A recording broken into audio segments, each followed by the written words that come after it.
तो बेसिकली हमारी first unit थी इंडस्ट्रियल फार्मेसी 2 की।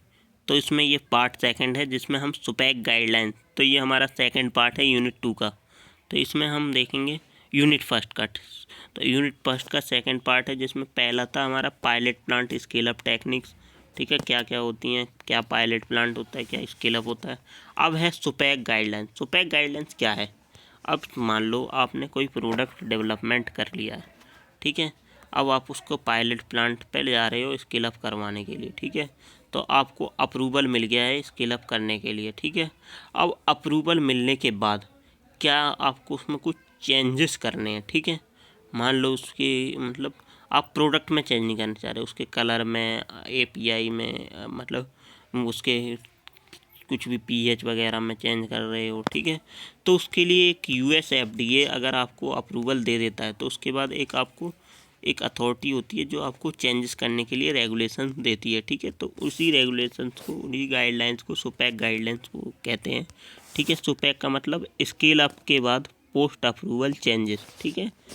तो वही है scale up post approval changes. तो सुपैक गाइडलाइन क्या है? Scale up post approval changes, scale up and post approval, मतलब आफ्टर अप्रूवल के बाद जो चेंजेस करने होते हैं, ठीक है, ड्रग में। जैसे उसका कलर हो गया, ठीक है, माइनर चेंजेस, मेजर चेंजेस हम नहीं कर सकते सुपैक गाइड, ठीक है। तो scale up changes what ever the made after the taking approval from governing body FDA such as composition, ठीक है।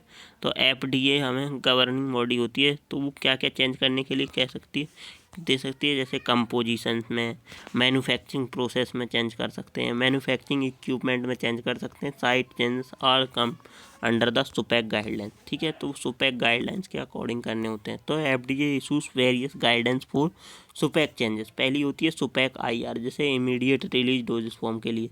देन सुपैक एमआर होती है जो मॉडिफाइड रिलीज डोजेस फॉर्म के लिए होती है। देन सुपैक एसएस होती है जो non sterile semi solid doses form के लिए होती है, जैसे क्रीम, ऑइंटमेंट, जेल, लोशंस वगैरह के लिए, ठीक है। तो ये हमारी 3 तरह की गाइडलाइंस होती हैं सुपैक के, सुपैक आईआर, सुपैक एमआर और सुपैक एसएस, ठीक है। देन पर्पस ऑफ गाइडेंस क्या है सुपैक का? तो बेसिकली सुपैक गाइडेंस जो होती है provide instruction to sponsor of NDA, ठीक है।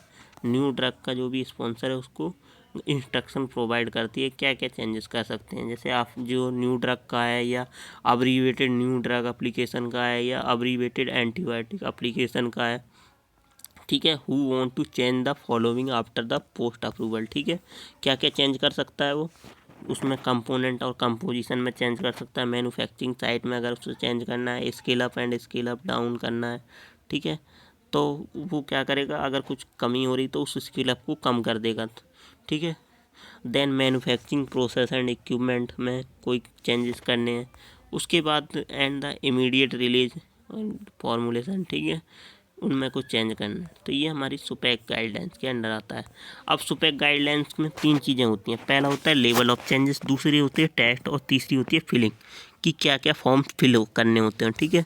तो पहले होते हैं चेंजेस, क्या क्या कर सकते हैं। उसमें 3 टाइप के चेंजेस होते हैं, minor changes, moderate changes, major changes, ठीक है। फिर टेस्ट, कौन कौन से टेस्ट में चेंजेस कर सकते हैं, क्या क्या टेस्ट हम उन चेंजेस में परफॉर्म करते हैं। जैसे इसके लिए हमें एप्लीकेशन कंपेंडियल टेस्ट, ठीक है, जो भी हमारे कंपेंडिया मतलब स्टैंडर्ड लिखे हुए हैं उनको टेस्ट को करना। Then in vitro resolution and release test, in vivo test, ठीक है।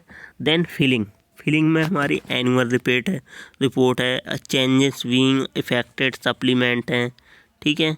और देन क्या क्या उसमें सप्लीमेंट कर सकते हैं, क्या क्या चेंजेस कर सकते हैं, उन फॉर्म्स को भरेंगे, ठीक है। देन उसके बाद प्रियर अप्रूवल सप्लीमेंट है, ठीक है। तो ये हमारे क्या है फिलिंग। तो ये बेसिकली सुपर गाइडलाइंस आए तो आप इसको ज़रूर लिख के आना, ठीक है, इस चीज़ को, ठीक है। उसके बाद है documentation that should support the changes for to changes field in the changes affected supplement. कौन सा? 21 CFR 314.70C, ठीक है। इस फॉर्म के बारे में भी आगे पढ़ोगे, ठीक है। देन उसके बाद है लेवल ऑफ चेंजेस। तो बेसिकली लेवल 1 का चेंजेस होता है सुपैक के अंदर, जिसमें 2 changes which will have not have any significant, ऐसे चेंजेस जिनका कोई सिग्निफिकेंट इम्पैक्ट ना हो प्रोडक्ट परफॉर्मेंस एंड क्वालिटी पर, ठीक है। उस चेंजेस को हम लेवल 1 के अंडर में रखते हैं, ठीक है। तो दो changes will not have any significant impact on product performance और क्वालिटी पे, ठीक है। जैसे उसका कलर हो गया, फ्लेवर हो गया, उन सबको, ठीक है। दीज चेंजेस में फिल्ड इन एनुअल रिपोर्ट, उस एनुअल रिपोर्ट में भरते हैं, ठीक है। उसके बाद ये फिल करते हैं किसमें, एनुअल रिपोर्ट के अंदर इसकी फिलिंग होती है। देन उसके बाद लेवल 2 चेंजेस क्या होते हैं, मॉडरेट चेंजेस। मॉडरेट चेंजेस मतलब दो changes that could have significant impact, मतलब थोड़ा बहुत impact on the product quality and performance पे, जैसे टेक्निकल चेंजेस और जैसे पीएच में चेंजेस, जैसे एबिल pH 1-2 है तो एबिल pH 200 वाला यूज़ कर लिया, ठीक है। तो ये हमारे मॉडरेट चेंजेस में होते हैं। देन उसके बाद है level 3 major changes. Major changes में क्या है, those changes that have significant impact on product quality and performance, जैसे एग्जांपल यानी क्वांटिटेटिव एंड क्वालिटेटिव चेंजेस, ठीक है। तो ये हमारे चेंजेस हैं। अब जो एफडीए होती है, after review of supplement for the information that decide the changes, तो इसमें भी एक अथॉरिटी होती है जिसका नाम होता है क्या, सुपैक गाइडलाइंस जो इश्यू करती है वो होती है centre for drug evaluation and research, CDER बोलते हैं उसको, ठीक है। वो डिपार्टमेंट होता है US FDA के अंदर जो सुपैक गाइडलाइंस को इशू करता है, ठीक है।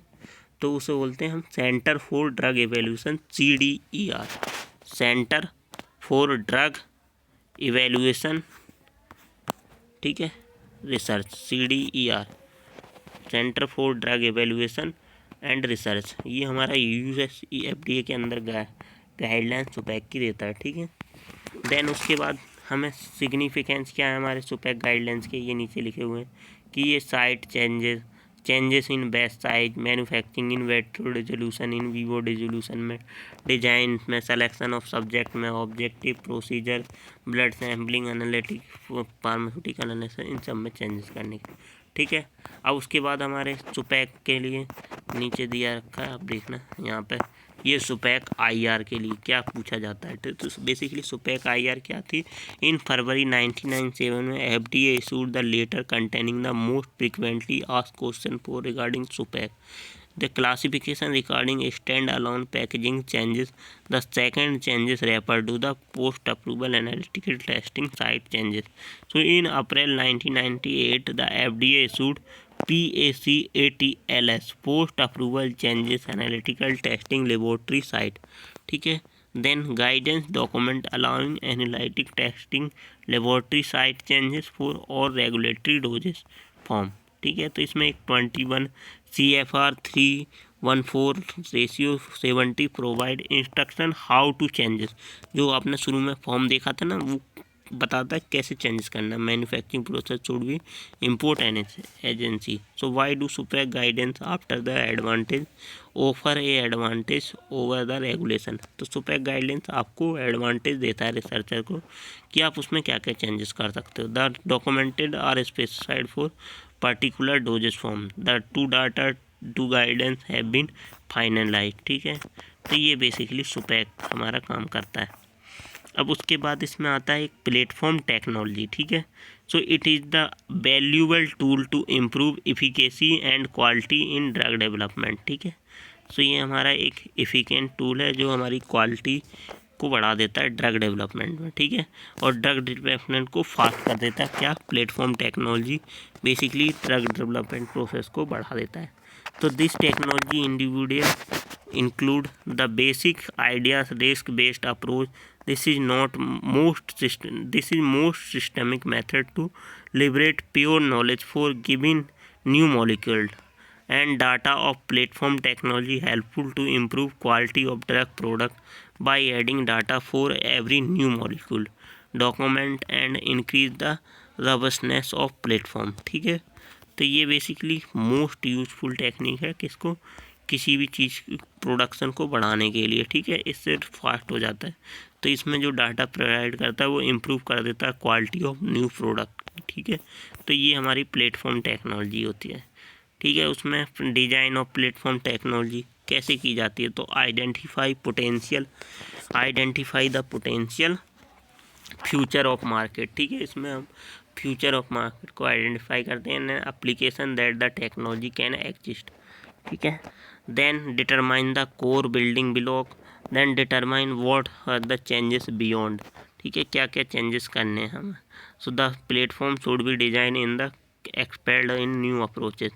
Then product platform should be designed in modular manner to take full advantage of platform benefit. ठीक है, उसके बाद adequately specify and design the platform performance such that it meet known as future application need. क्या क्या future application need है उसके, तो ये हमारे बेसिकली इसके प्लेटफॉर्म टेक्नोलॉजी के क्या क्या है, डिज़ाइंस कैसे करते हैं।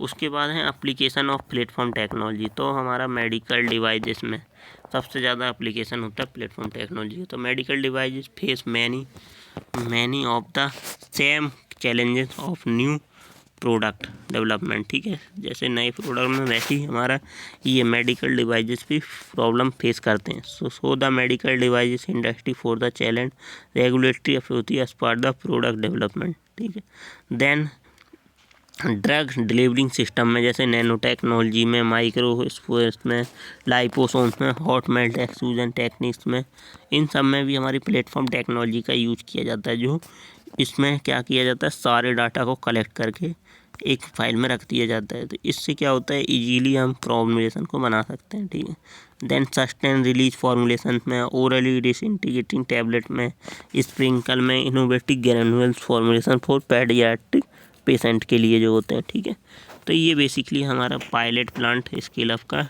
पूरा लेक्चर था। ठीक है, जिसमें हमने फर्स्ट यूनिट पूरी कंप्लीट कर दी। आप इसके बाद थर्ड पार्ट आएगा जिसमें हम सेकंड यूनिट को स्टार्ट करेंगे। ठीक है, थैंक यू।